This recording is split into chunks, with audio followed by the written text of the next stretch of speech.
దేవునికి మహిమ కలుగును గాక. దేవాతి దేవుడు మరి ఈ సమయాన్ని ఇచ్చిన దేవునికి మహిమ కలుగును గాక. మరి కొద్ది మాటలో దేవుడు మనతో మాట్లాడుచుండగా మనం శ్రద్ధగా వినేవారుగా మనం ఉందామండి. యెషయా గ్రంథము 26వ అధ్యాయము దేవాతి దేవుడు మనతో మాట్లాడుచు ఉన్నాడండి. ఎవని మనస్సు నీ మీద ఆనుకును నీవు వానిని పూర్ణ శాంతి గలవానిగా చేయుదువు. ఎవని మనస్సు నీ మీద ఆనుకును వానిని నీవు పూర్ణ శాంతి గలవానిగా కాపాడుదువు. ఎలాగనగా అతడు నీ యందు నమ్మిక ఉంచి ఉన్నాడు.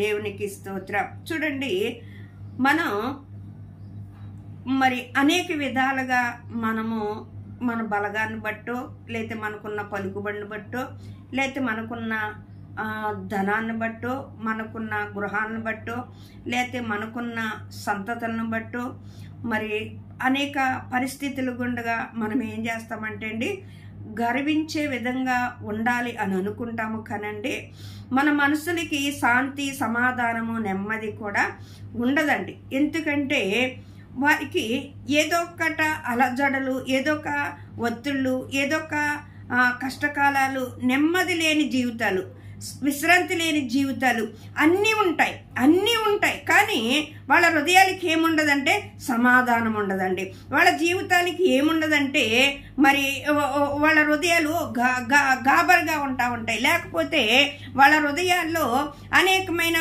భయాందోళనలు కలిగి ఉంటాయి. వాళ్ళ హృదయాల్లో నెమ్మది ఉండదండి. తిన్నామన్నా తిండెక్కదు, పడుకుందామన్నా నిద్ర పట్టదు, ఎక్కడ కూర్చున్నా మనశ్శాంతి లేని మనస్సులు. చాలామంది అంటూ ఉంటారు, ఏమ్మా ఎలా ఉన్నారంటే, ఏమున్నాములేండి, మనశ్శాంతి లేని బ్రతుకు, మాకు ఎంతుంటే ఏంటండి అంటారు. చూడండి, డబ్బులో మనకి సమాధానము కలగదండి. మనకు అన్నీ ఉన్నా మనకి సమాధానము రాదు. కానీ యేసు ప్రభు నీతో ఉంటే నీకు సమాధానము కలుగుతుంది. యేసు ప్రభు నీతో ఉంటే నీకు నెమ్మది కలుగుతుంది. యేసు ప్రభు నీతో ఉంటే నీ జీవితాన్ని నెమ్మది పరుతారు, సమాధాన పరుతారు, ఐక్యత పరుతాడు, ఆనందము కలగ చేస్తాడండి. దేవుడు ఇక్కడ అంటాడు, ఎవని మనస్సు నీ మీద ఆనుకును వానిని నీవు పూర్ణ శాంతి గల వానిగా చేస్తావు అంటున్నాడండి. ఇర్మీయా గ్రంథముల వాక్యం చెలవిస్తుంది కదా, నిమ్మలించి నెమ్మది పొందినట్లుగా యాకోబు సంతతి వారులారా మీరు తిరిగి నా యొద్దకు మల్లుకునే ఎడల మీరు నెమ్మది పొంది నెమ్మలించే విధంగా మీరు ఉంటారు అని చెలవిస్తూ ఉన్నాడండి. క్రీస్తు రెక్కల కింద ఉన్న వారికి నెమ్మది కలుగుతుందండి. వారికి కష్టాలున్నా, కొన్ని పరిస్థితులు ఉన్నా కానీ వాళ్ళకు ఒక ధైర్యం ఏంటంటే, నా దేవుడు నా పక్షాన ఉన్నాడు, నా దేవుడు నా జీవితంలో ఈ కార్యము జరిగిస్తాడు, నా దేవుడు నా పక్షాన నా చుట్టుపక్కల నెమ్మదిని కలగ చేస్తాడు అన్న ధైర్యాన్ని మనలో ఉన్న పరిశుద్ధాత్మ దేవుడు మనల్ని ధైర్యపరుస్తాడండి. మనకి నెమ్మది కలుగుతుంది, సమాధానము కలుగుతుంది, సంతోషము కలుగుతుంది. నీ దుఃఖ దినముల సమస్తమవుని అన్నాడు లేఖనాల ప్రకారంగా. మనకి ఎప్పుడు చూసినా ఆనందము కలిగి జీవించేవారుగా ఉంటామండి. ఎందుకంటే మన ధైర్యము మన దేవుడే, మన ఓదార్పు మన దేవుడే, మన సహాయకుడు మన దేవుడే.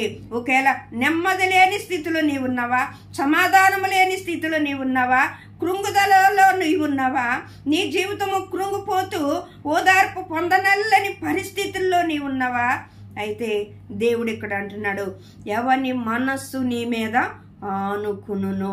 అనుకుంటున్నామండి ఆయన మీద. మన మనస్సు ఆయనకు అప్పగిస్తూ ఉన్నామా? మనము ఆయనలో ఆనుకుని ఆయన మీద ఆధారపడినప్పుడు అంటండి మనల్ని పూర్ణ శాంతి గలవానుగా మనల్ని చేస్తాడంటండి.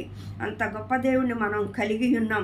ఒకవేళ ఇంకా నీకు మనస్సులో శాంతి లేకపోతే, మనస్సులో నెమ్మది లేకపోతే, కలవరము నీ హృదయములకు పుట్టింప చేస్తూ ఉంటే, నీ జీవితానికి నీకే ఎగతాళిగా నీ ఉన్నట్లయితే దేవుడు ఇక్కడ అంటున్నాడు, నేను నెమ్మలించి నెమ్మది కలగ చేస్తాను, నువ్వు నా మీద ఆనుకో అంటున్నాడండి.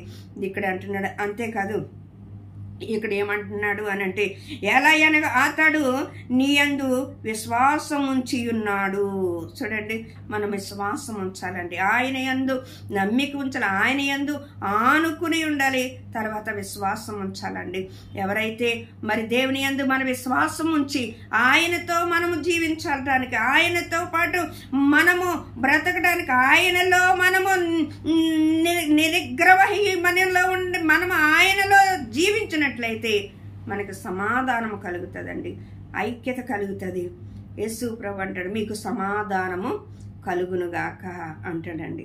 సమాధానము లేని కాలంలో మీకు సమాధానము కలుగుతుందండి, ఐక్యత కలుగుతుందండి. కుటుంబంలో ఉన్న గలిబిలను దేవుడు తీసివేస్తాడండి. మన కుటుంబాలకి ఆయన ఉన్నతమైన కృపతో మనల్ని నింపుతాడండి.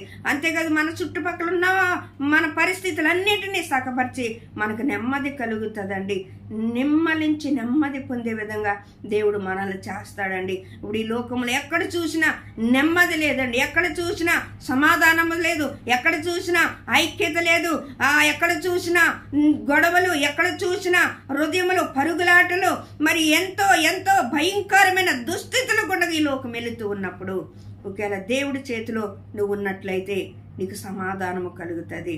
ఎవని మనస్సుని మీద అనుకును నువ్వు పూర్ణ శాంతి గలవానుగా ఆయన నిన్ను కాపాడుతాడు అంటున్నాడండి. పూర్ణ శాంతి సమాధానము దేవుడి అందే ఉన్నదండి.